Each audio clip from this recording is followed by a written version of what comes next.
In the UK today, based on current fertility rates, we're heading towards a trajectory where over 1/3 of people will be childless. This is destroying personal lives, it's destroying communities, and now we're seeing it at nation level. In South Korea, births are halving every 20 years. India, birth rates already below 2, and in Bangladesh and Nepal, and sub-Saharan Africa on the same path. If you look at the world's crises, nuclear proliferation, environmental issues, there are solutions, but birth rate decline, there's no known solution. Many countries will not survive this.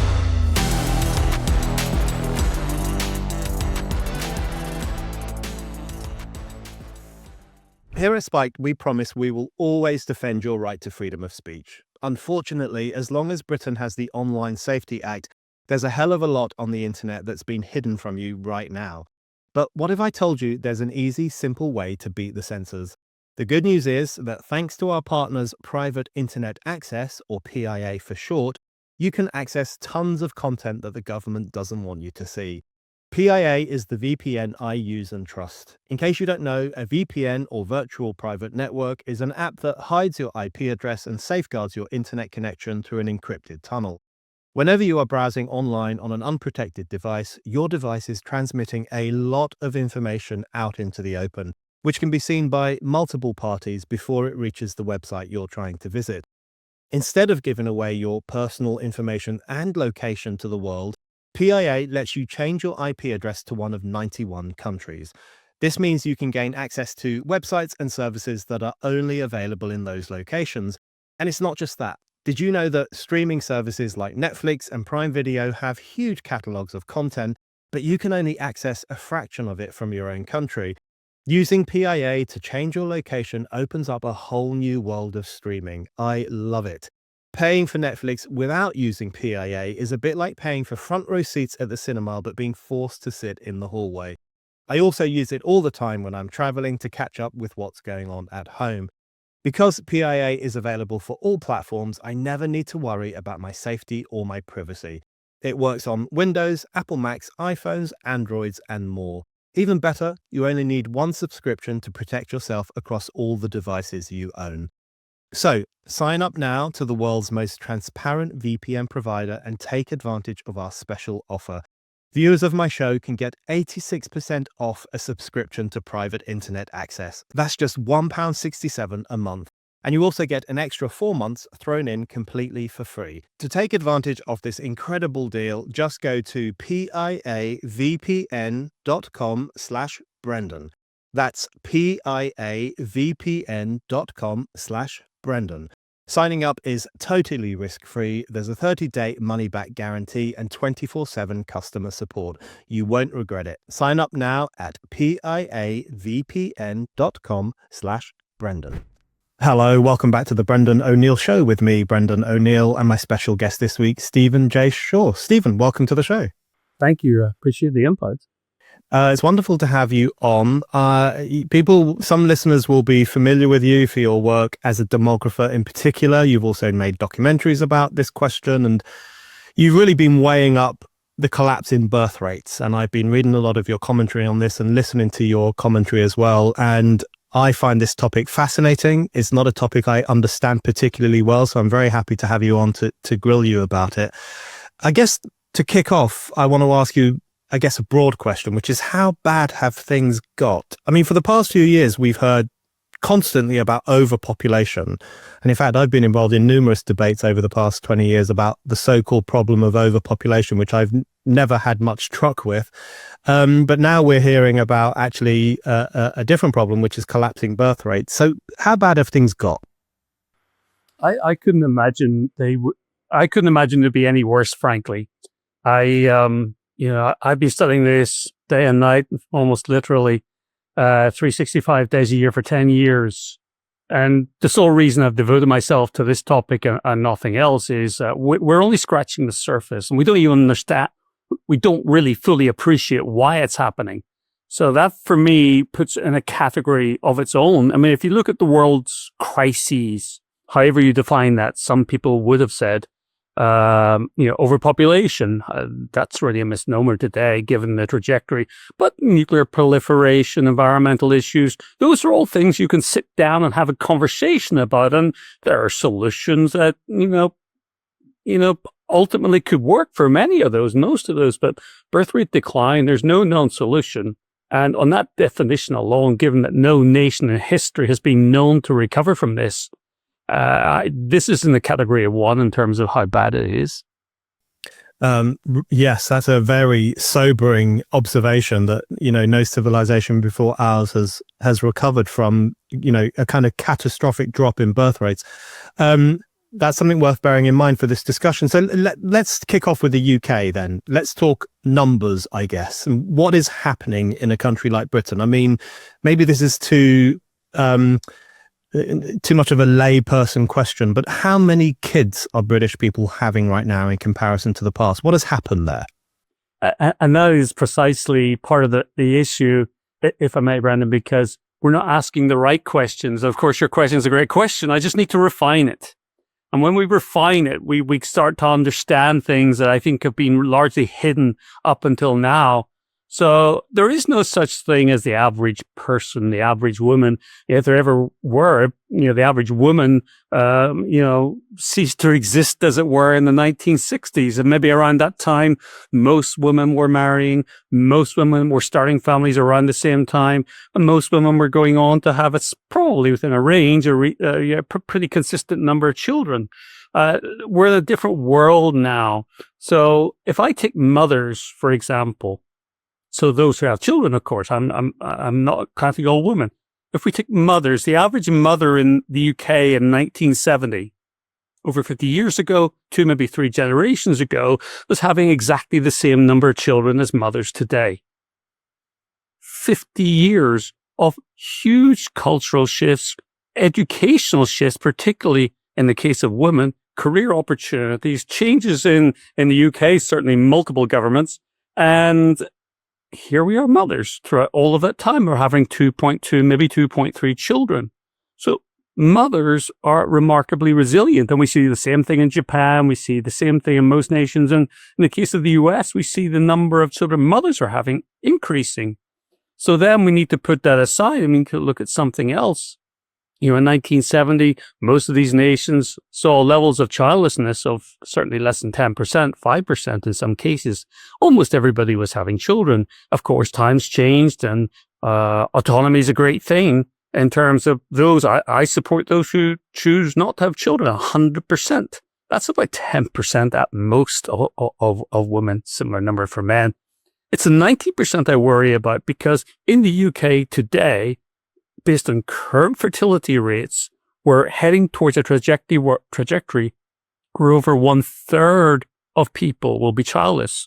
So 10% don't want children, but actually 1/3 are ending up childless. So the entire trend that we're now starting to notice, I mean, it's been underway for 5 decades. We just really haven't been paying attention, because you don't really notice for about 2 generations that there aren't enough children. It's all to do with the shift in the number of people who become parents or not. And that's what I call unplanned childlessness.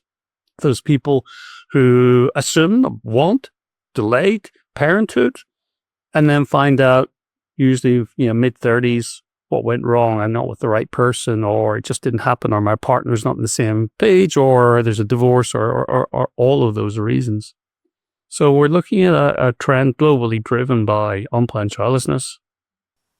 That's really clarifying. So mums are pretty much having same numbers of kids that they did 50 years ago, or similar numbers of kids. But the problem is growing numbers of people who are not having kids at all. And how do you explain that? You talk about autonomy, choice, changing nature of society, education, work. I mean, all these huge upheavals that we've seen over the past 50 years. Most of which people would agree were good things. It's good that people have more choice in their lives, that they don't feel pressured to pursue a certain way of life.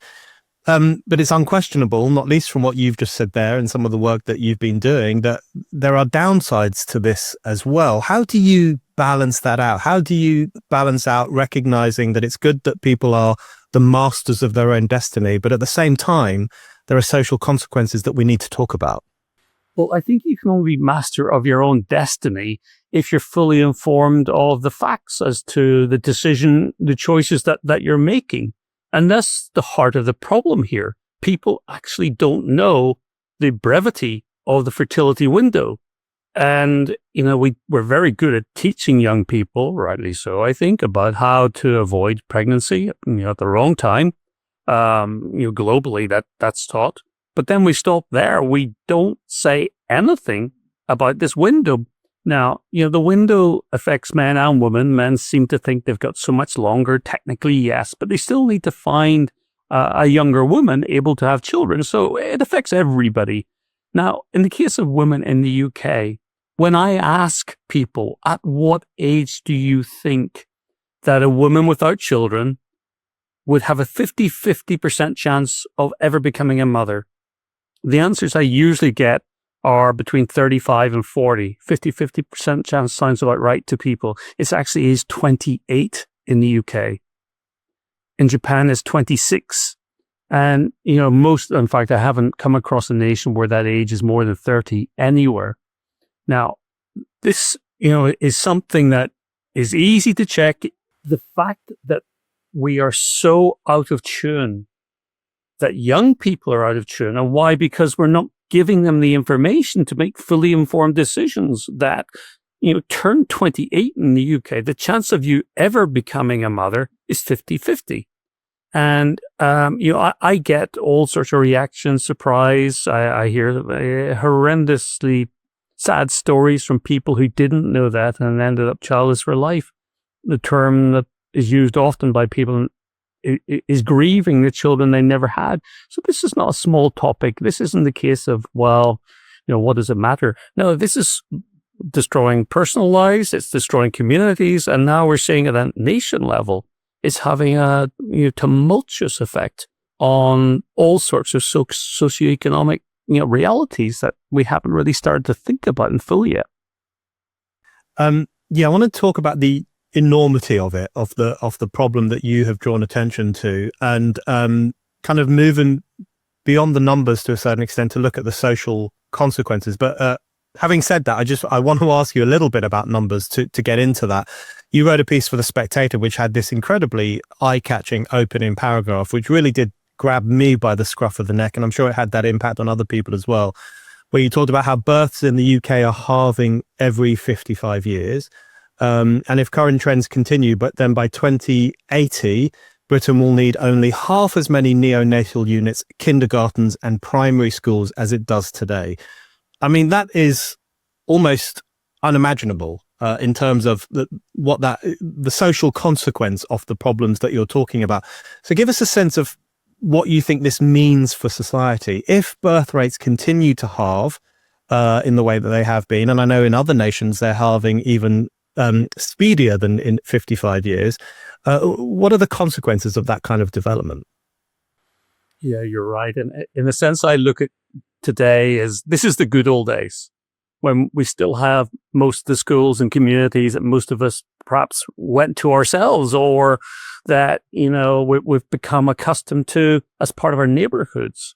And you're right also that other nations are in a much more dire situation. South Korea, my heart goes out to South Korea. Births are halving every 20 years. So by the time someone's 40, which is often when they're starting families in South Korea, you'd only need 1/4 of the number of elementary schools and neonatal units.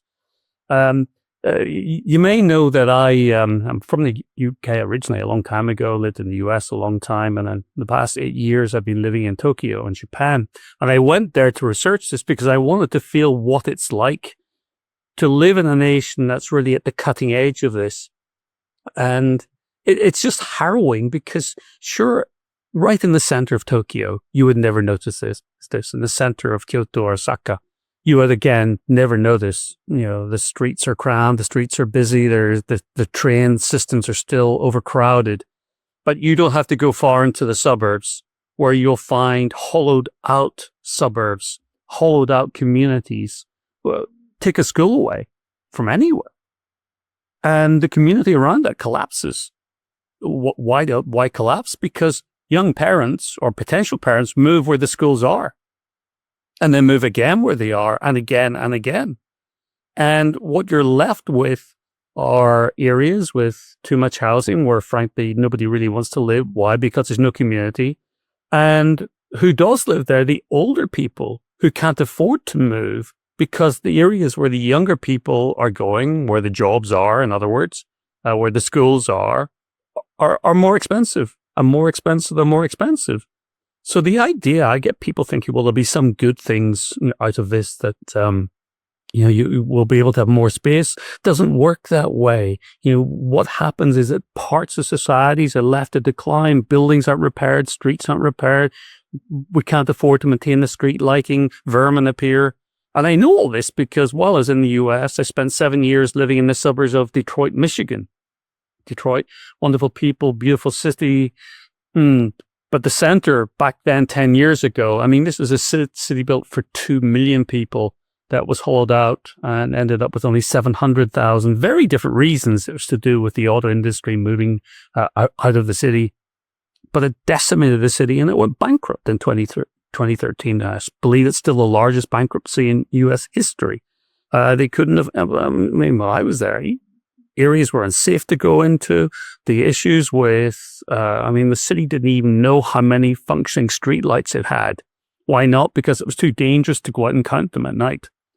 So there's nothing good about what it's going to be like to live in shrinking societies. If that gives you a little bit of a flavor, you could also watch the Birthgap documentary on YouTube. There's some very harrowing scenes of going to these suburbs and seeing what it's actually like. Yeah, I highly recommend people watch your Birthgap documentary on these issues. Let's talk a little bit about, you've mentioned there Japan and the very sad situation in South Korea where these things are happening incredibly speedily. We've touched on the UK and US, but I did want to ask you about Africa and I guess what we might refer to as the global South, because the story that we've heard over the past few years has been that there are too many people there, it's overpopulation, we can't cope. There's been a bit of a racial undertone, I think it's fair to say, to some of these discussions, especially going back to the 1970s and the 1980s when there were population control programs that I think had some unfavorable qualities to them, if we might put it like that. What is the story? And I'm sure that a lot of people around the world would just quite naturally think to themselves that there are too many people in those parts of the world and they can't afford to look after themselves, et cetera, et cetera. What is the situation in the global South? Are these problems impacting there as well? I'm sure it must be different in some way. I finished filming the documentary. I think it'd be to like 16 countries after 2 to 3 years filming. And I thought I was finished and I sat down with a friend who said to me directly, if you don't go to the global South, I'm not going to believe you. And I was minded to go to Latin America and that happened. But in the end, I went to 4 countries in sub-Saharan Africa. I went to India, Bangladesh, Nepal. And I'm so glad I did because things that I was so unaware of how that part of the world has changed. So let's cover one thing first. Yeah, birth rates in sub-Saharan Africa are higher than Europe. They're above what we call this replacement level, which means that the number of people living in sub-Saharan Africa is going to grow for some decades. And that's really baked in. It's well underway. So that's where a lot of people stop looking. They just read that or that's what we include in our textbooks for some reason. If you look at birth rates in sub-Saharan Africa, back around 1980, the average was between 7 and 8 children per woman. Now it's down to 4. Now, if you look at how that shift has changed, it's a straight line down. Every 15 years, the average family in sub-Saharan Africa is having 1 fewer child. And it's continuing. And if it continues, and I'm pretty darn sure it will because it's happened everywhere else in the globe, sub-Saharan Africa are no different to we were probably in the 1850s, 1860s with that number of children. They're going to be down to below 2 each by the end of this century. In fact, I'm quite sure it's going to start much sooner than that. So, sub-Saharan Africa is no outlier here. It's just different timing. It's like we're all on a roller coaster. South Korea, Japan, Italy are at the front in terms of the leading edge. We're towards the front, but maybe more middle-ish. And sub-Saharan Africa is right at the back. But it's the same roller coaster, and it's the same trends we're going to see there. But what about India? So India overtook China to become the most populous nation on earth a couple of years ago. And yet the total population there is rising, and it's going to go up to something like 1.7 billion people, and that scares some people. And again, if you stop at that point, you've only got half the story. And you really haven't got the important point, which is that total births peaked in India 25 years ago, in 2001. Births have been falling steadily, now by around 20% in total, and they're continuing to fall. Now, India is a big country, of course, by definition, and it's made up of, I think it's around 36 states. So already 90% of those states have a birth rate lower than 2 children per woman. In fact, the country overall now has a birth rate of below 2 children per woman, or just about that. So it's below replacement level. And then if you go to wealthier provinces, particularly in the South, but not only the South, you will see that they've had low birth rates for up to 30 years in some cases, and that they're now 1.4, 1.5 children per woman, exactly the same as Europe and the UK. So this is a global trend, and we really, for whatever reason, my kids went to the UK for GCSEs. It would have been, I guess, at the time, maybe 10 years ago. And I remember seeing a geography textbook at that time. I hope it's updated now, but it's just showing this idea of population growth going up in a chart like this. And then it stops. And we're not telling kids. And it's not just the UK, it's global. We are not telling people about the realities of population change, falling birth rates effectively everywhere, and the narrowness of the fertility window. Such an important point, because I think there is a general sense, and it does come through in the educational sphere often, that population is just going up and up and up, and it's a problem. And look how many Chinese people there are and Indian people there are, and the idea of overcrowding and the environmental impact of that. I mean, these are ideas that have been fed to the next generation with no sense of what's really happening at the level of population. I think that's such an important point. I did want to ask you about the aging population and then the relationship between these two problems, because I think when people do think about declining birth rates, they very often think about the mismatch between not having enough young people and having too many old people. I guess that's how they would understand it. How would you interpret that discussion? I mean, one thing I've read, this might be an apocryphal story rather than a real one, but I have read that Japan now sells more adult diapers than baby diapers. You can tell me if that's true or not, but it does seem like a sign of the times if it is true. How do you understand that tension? And do you think that's a useful point of discussion for trying to get people to understand the problems here? Yeah, tension is actually a very good word, because I think intergenerational tensions, friction, well, I think they've already been increasing, and it's going to increase more. A lot of the work I do is focused on births themselves, but in many ways, it's the elderly populations that my heart really goes out to. And you see it, in Japan relatively easily, but even there, most of it is hidden. So, I mean, if we were to take one aspect, loneliness, which comes out in the documentary in quite a big way, and people will say rightly, well, if you have children, that doesn't guarantee you're not going to be lonely. Not at all. Of course, but it certainly doesn't help if you're aging alone. And the thing about aging alone and loneliness, it's not visible to the rest of us. It happens in the home on the sofa, where an elderly person may only get to talk to one person per week when they go to do their, small amount of grocery shopping, like you'll see in the documentary in Japan. So a lot of the issues that come from this are hidden, and I worry about that, therefore. But let me just, when we talk of aging societies, I think someone has planted these words into our vocabulary almost mischievously, because it's a euphemism. It sounds aging. It sounds like, we're all going to, grow old and silver-haired and still be taking our vacations and playing golf with our friends once a week. It's not like that.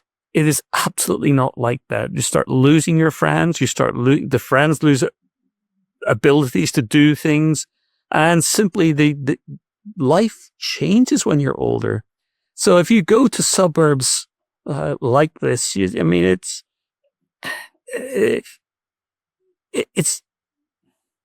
I don't know, one of the most moving experiences in my life to go to somewhere that used to be populated with children, and you can see the playgrounds, but they're grown over now, and all you can see are people 80 years plus around, sitting in benches, walking slowly.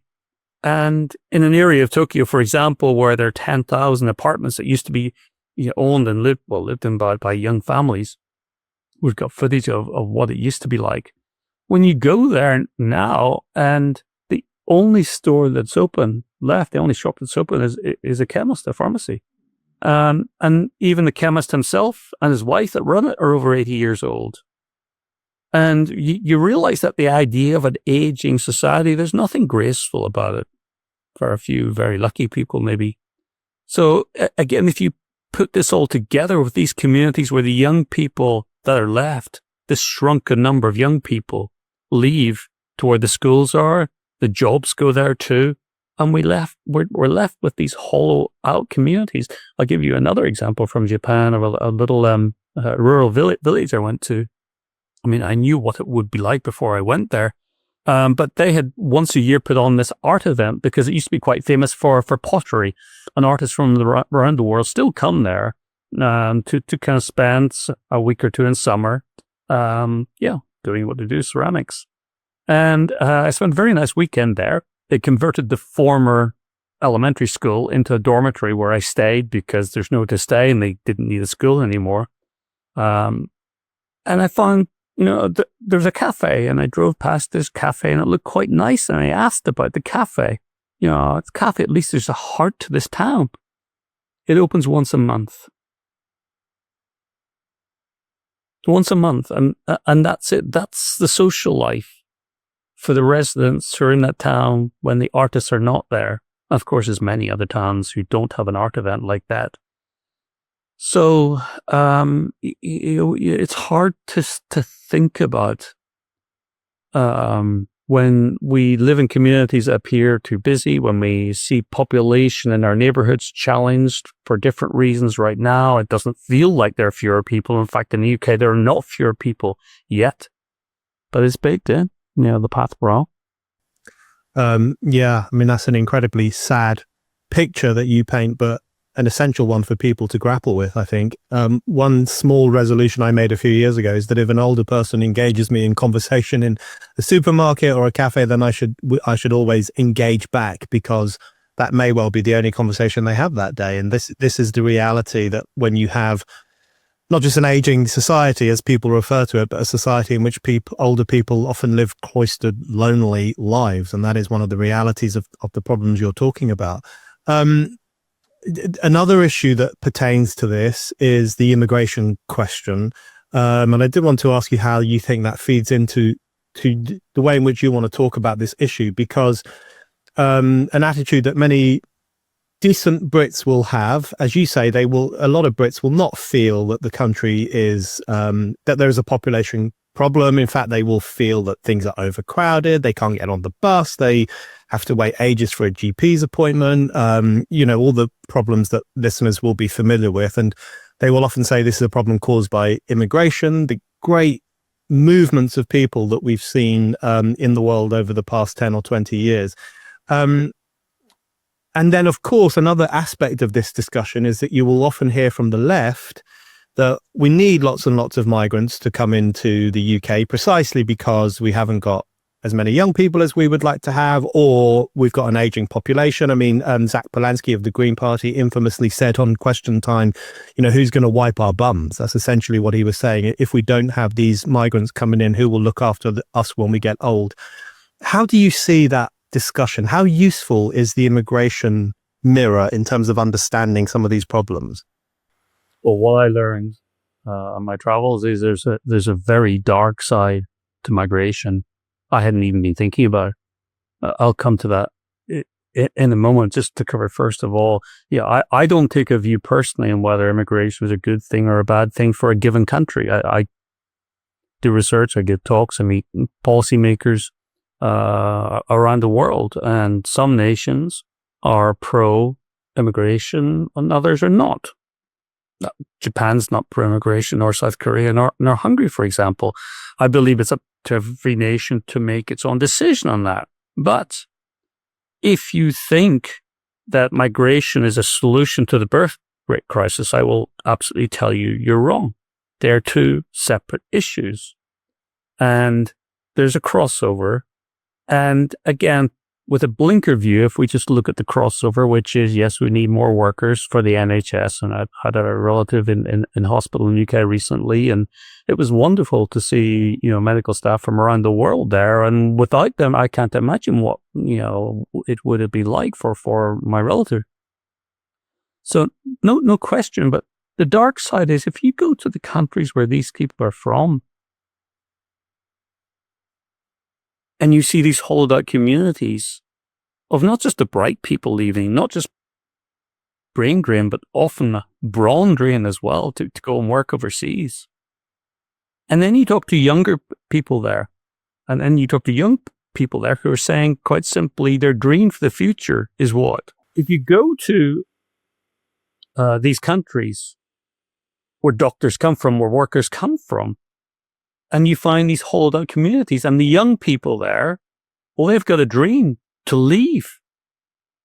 We have just sapped the future out of community after community after community.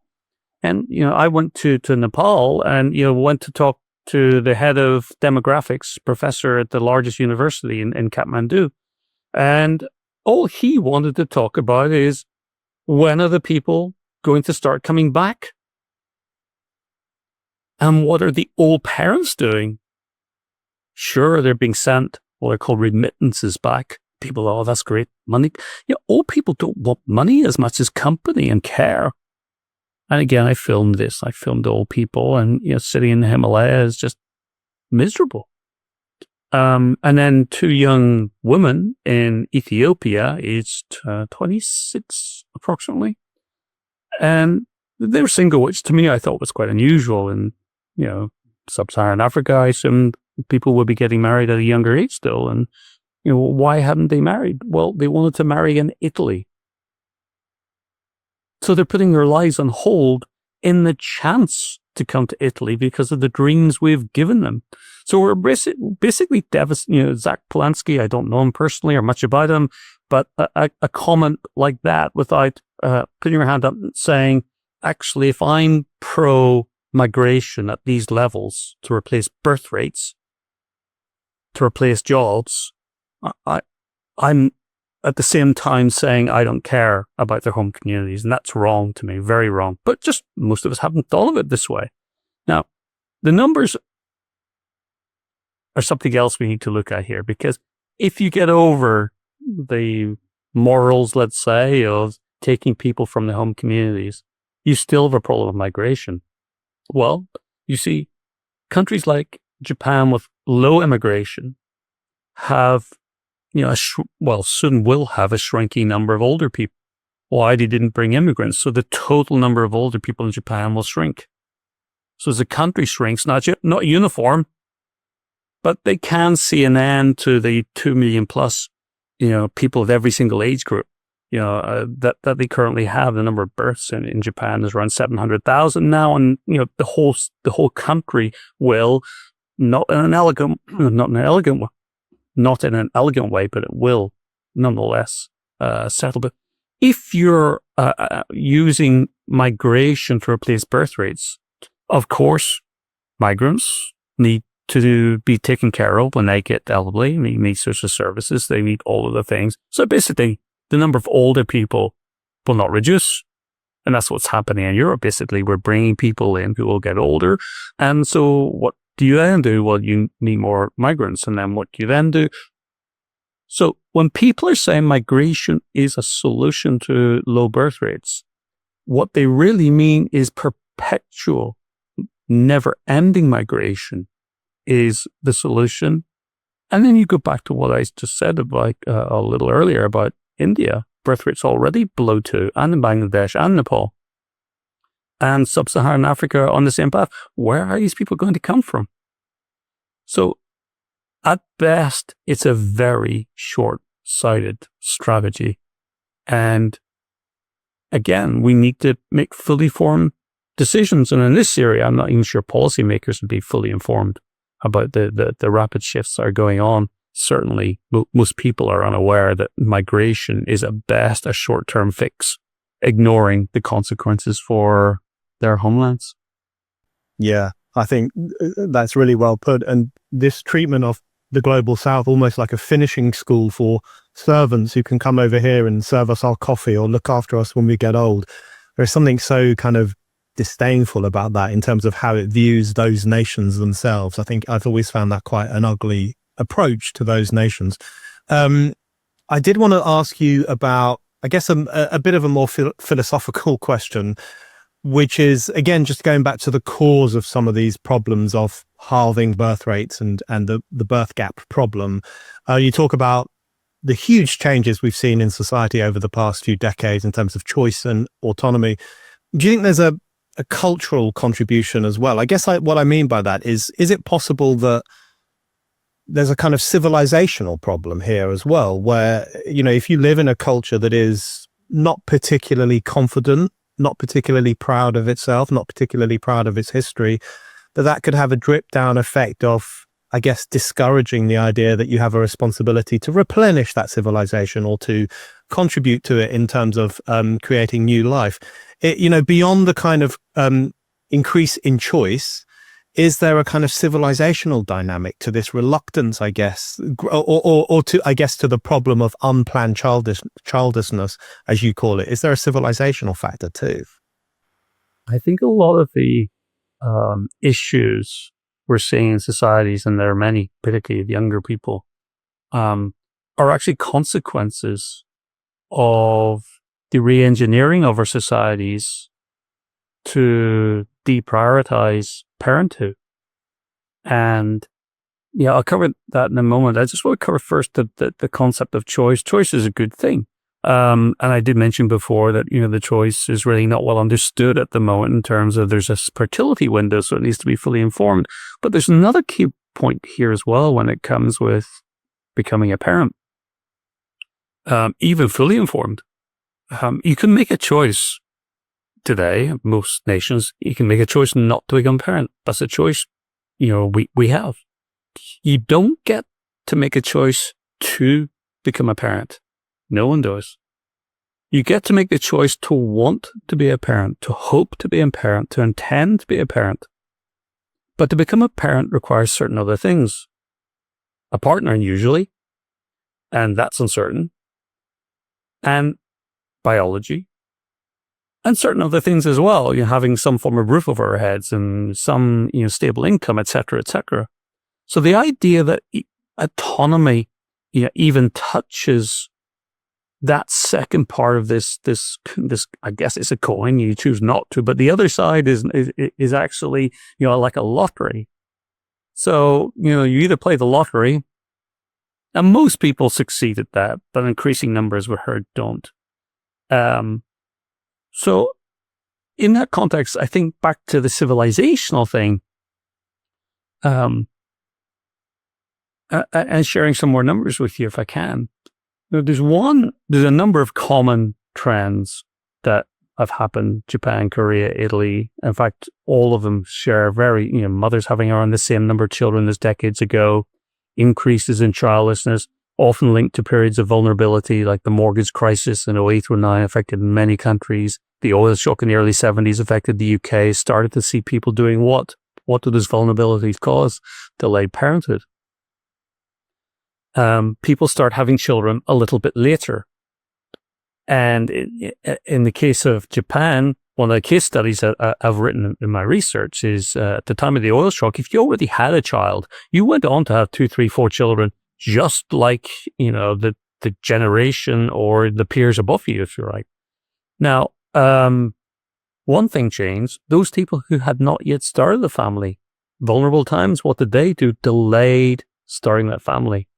What do you do when you delay as a young person back in the 70s, having a child? Well, you start working if you're a woman, or you work a bit longer before starting a family as a man, or you get better education.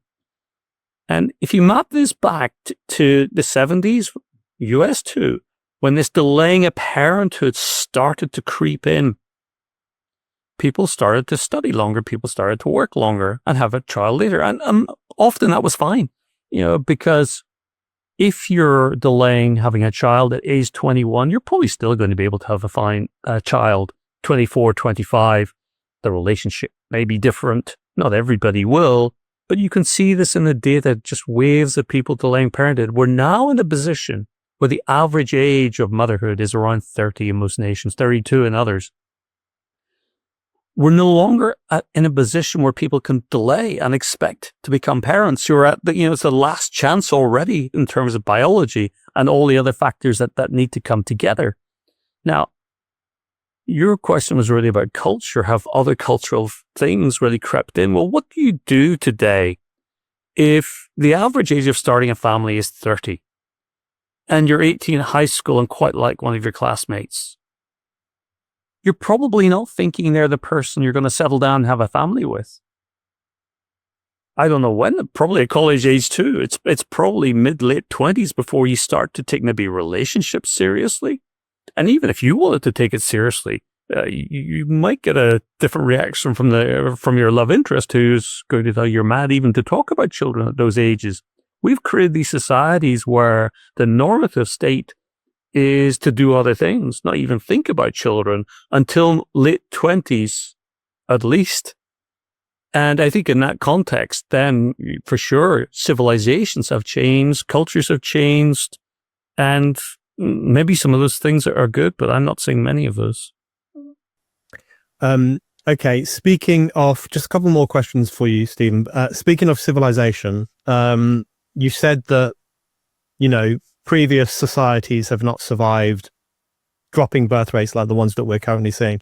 Could you just give a sense of what you mean by that, or a couple of examples where we've seen similar problems in the past for whatever reason, and there have been kind of pretty problematic outcomes? How would you envision that playing out in history?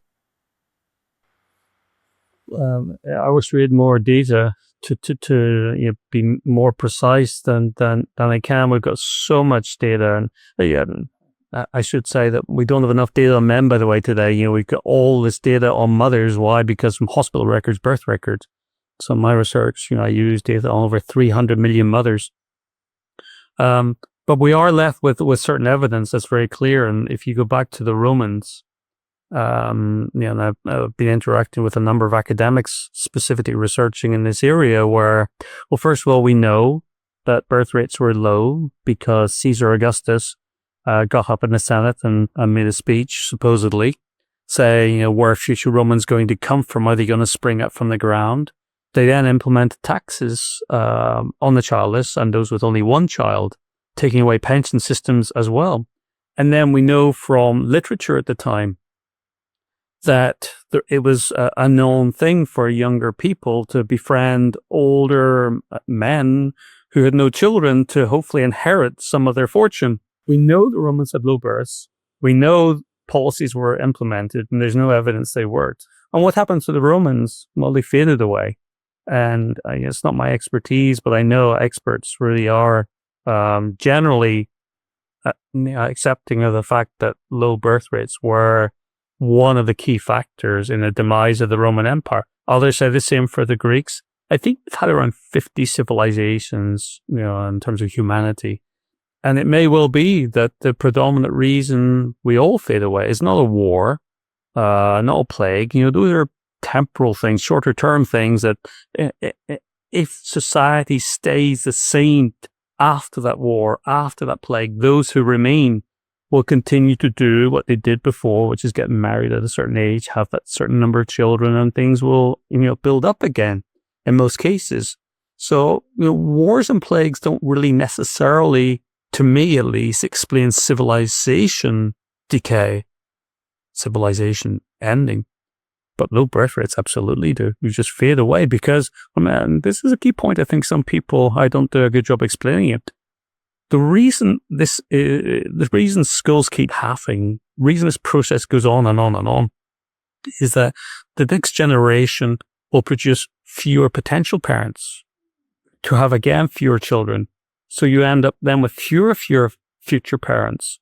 And the curve, it's really like this, in terms of where we are now. It's called an exponential decay curve. And, it's pure mathematics, therefore. So does that explain the demise of the Romans? Very possibly, and others too. Okay, Stephen, this has been a very sobering discussion, also a very necessary one. Very grateful for all the points you've made. But I guess I want to finish by asking you about the future. Whether you're optimistic. Something tells me you're not optimistic right now, but I did want to ask you what you think might be done to reverse some of these problems, or if it's even possible to reverse some of these problems. You will know better than most that there are lots of discussions about incentivizing having children, rewarding people who get married and have 2 children, 3 children. Various nations are flirting with different policies that might boost the birth rate. Do you think those things will work? Do you think if governments really did put a lot of emphasis on this issue that they could turn it around? Do you see solutions to this problem that you're talking about? First of all, I've been waiting for a long time for someone to ask me if I'm optimistic, because that was the question I asked every single person I interviewed while making the documentary. So I think I've got the answers to 230 people around the world, most of whom were optimistic. Not everyone, and not all experts were optimistic at all. I was very pessimistic while making the film, and even after. What changed me to become optimistic? Not that this is not going to happen; it is going to happen. And, things are going to unfold. It's already baked in for the next decades at least. When I talk to younger people, college age, high school age people about this, and I see the fire in their eyes, and often the anger in their eyes. What do you mean I might not have the children I want to have? What do you mean you're telling me to focus on college and training and career development, and you're not even telling me about the fertility one? When I see that fire in the eyes of young people, that's when I realize, okay, that younger generation, I believe, has got enough desire and I believe ability to make fundamental changes that we need to listen to. All the government policies, I spend a lot of my time talking to policymakers and advising them, and mostly it's telling them what not to do, because it's been tried before. Just giving financial incentives really doesn't do anything longer term, maybe a little bit shorter term, and that's mainly people who are going to have children anyway, just deciding to, well, why not? Not as good as ever, and that doesn't last very long at all. Am I optimistic in terms of countries surviving this? No. I think many countries will not survive this. That's just a mathematic reality. Many countries will not survive this. And further, many countries will be changed fundamentally because of it. And geopolitically, the world will be much less stable geopolitically. Why? Because internal turmoil tends to cause people to go to the extremes, and for certain people to look for resources in other nations. So there's a lot of pain that we have to go through. The answer, to me, though, is exceptionally clear, but also exceptionally difficult. I believe the nations that do survive this will be ones that figure out how to better enable young people to start having children at a much younger age again. If you as a society, can make your education systems more flexible, lifelong learning, better career development for young parents, particularly young mothers, taking away a lot of the vulnerability there is to young people, particularly young women. And let's say the average age went back to 24, 25, 26 again. Those are the nations that will survive. Getting there is going to be exceptionally difficult, but we have to start somewhere. Stephen, thank you very much. Thank you. Thanks again to PIA VPN for sponsoring this episode. Take control of your digital life and get PIA for 86% off. Click the link in the description below or scan the QR code.